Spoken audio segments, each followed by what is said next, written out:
It's Tuesday, guys. It's day 2 of our video series with the guys here at the Order of Malta _in Bray, back again. And in this video, we're going to cover bleeding. So I guess bleeding can happen anywhere. It's happened for us with young people playing football. It can happen on nights out. It can happen anywhere. What are the basics? If you see a bad cut, what is the first thing you should do? Well, there are two main types of bleeding. Well, there's a few, but the main ones are an arterial bleed, which is when the blood spurts out quite rapidly and there's a lot of a blood flow. And then there's venous, so from the vein, so it will trickle out. The arterial one is probably the most serious one, so an ambulance would have to be called straight away for that. The main thing is we use an acronym called PEEPS. So each letter represents an action that we've got to do. So P stands for posture. So it's important to raise, if it was a bleed in the arm or the hand, you need to raise that limb up. Yeah. And then E is for, elevate, so it's posture, up and elevated. Yeah. Then you need to expose and examine. So if you can't see, just have a good look around. If there's glass in it, embedded in it, do not remove it, because that could be, helping. If you remove it, yeah. So, but if there's dirt around it, if you've gloves, obviously put them on. It's essential to protect yourself. And so clean the wound if you have. Your sterile wipes and all that kind of thing. Exactly, yeah. And then you need to put pressure, obviously, in the area. So even ask the person who's cut to put pressure while you go and get your first aid dressings to apply to the wound. Yeah. Is there anything else?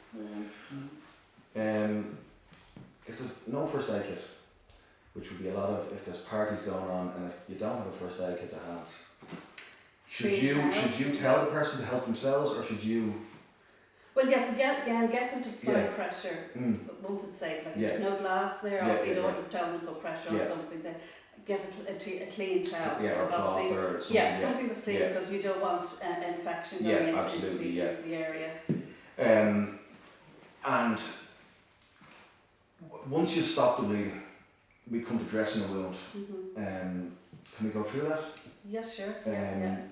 Just for young people, and you say that's a big thing. I think the guys have said if there is glass in there, not to remove the glass, because the glass could be aiding in some way in keeping the blood from spurting. Is that fair to say? Yes. So so don't clean the wound, but don't remove glass.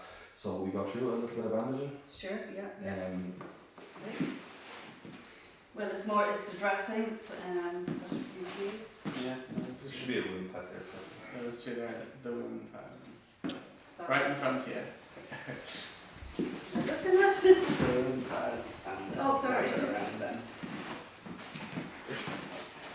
What, Would you me? Yeah, I'll do it in front of Mark here. Right in front of the camera here.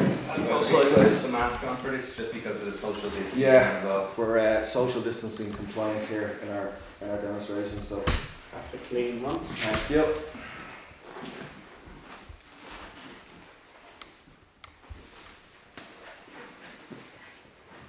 So again, if you have gloves, Put your gloves on, yeah.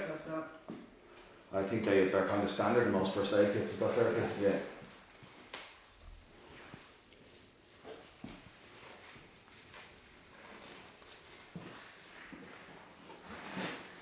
okay, so you have I'm bleed going to here. imagine Okay. there, yeah. Right, Like you so I'm going mentioned. to ask you to elevate your arm, okay?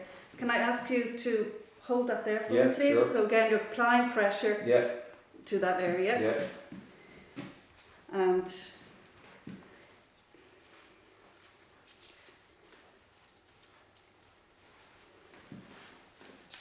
There we go, yeah.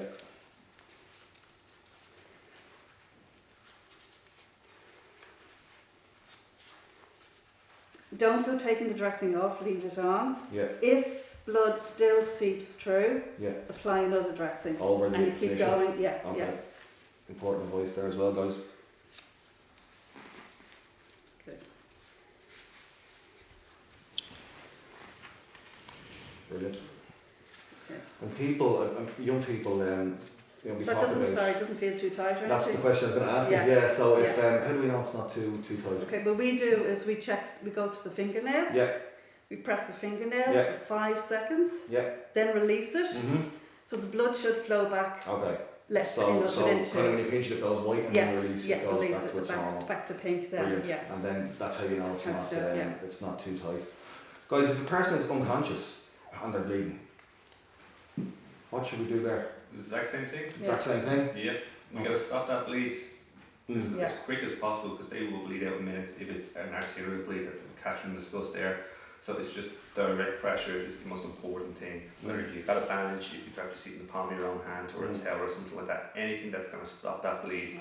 stop that bleed. So in that situation, is enter the recovery position first, and once we're in the recovery position, you just start working on the bleed? No, bleed first. Bleed first. Yeah, because that bleed will kill them within minutes. So that's like our guidelines that we go by for traumatic situations where you've got a very heavy bleed. It prioritises everything else. Even if they're in cardiac arrest, we have to stop that bleed first because there's no point in us continuing on with our work of doing CPR if they're bleeding away like that because you're just pumping the blood out of the body. Well, okay. So, Again, and calling ambulance, especially with an arterial bleed, Yeah. it's a medical emergency. okay. So that's really powerful as well, that like a arterial bleed takes priority over Yes. Yeah. over CPR and Yeah. cardiac arrest, which is really really powerful and important information. So the most important thing when a person is down is Yeah. bleeding. And not to hesitate calling an ambulance. No, if somebody isn't sure, oh God, is it a vein, is it an artery, they don't know, they just see blood, do call an ambulance. They're there, they will, the call taker will help you and go through the questions, to help identify exactly what is wrong. And I think somewhere when you're cleaning a wound, if you have your wipes kind of from the inside out, is it in like in a circular motion? Or how should you clean a wound? If there's grit, for example, in a wound or whatever. It's from the inside out. Yeah, you don't want to be Don't want wiping it it. into Oh, it. just back in, so Yeah. you're going from the centre outwards, yeah. Yeah. Brilliant. So I think that covers bleeding, and as I said, really useful and powerful to know that bleeding takes priority over everything else. And I think that's good food for thought. Hope you got some good information learning how to bandage a wound, and we'll be back tomorrow with video number 3. Thanks to the guys here at the Order of Malta and Bray again, appreciate it.